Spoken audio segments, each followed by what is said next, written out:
like a woman shoe. It's called a Mary Jane shoe. From the notebooks of the writer. I am revising the magical healer story that Sally was working on in the weeks before she killed herself. He banished me. A party of swallows perched on the telegraph wires beside the highway where it passed Orchard Farm. They were resting after a breakfast of insects, which they had caught on the wing, after the custom of their family. As it was only the 1st of May, they had plenty of time before nest building, and so were having a little neighborly chat.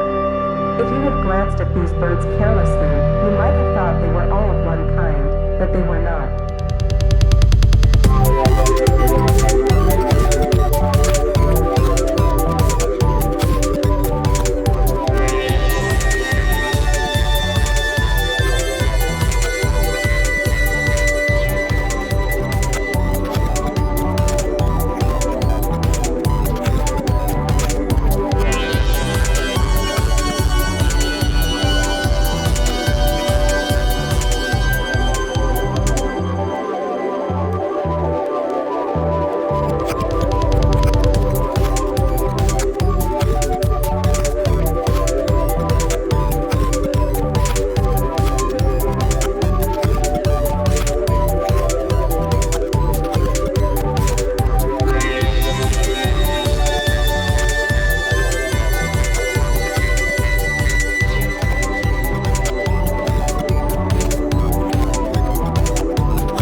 A party of swallows perched on the telegraph wires beside the highway where it passed Orchard Farm.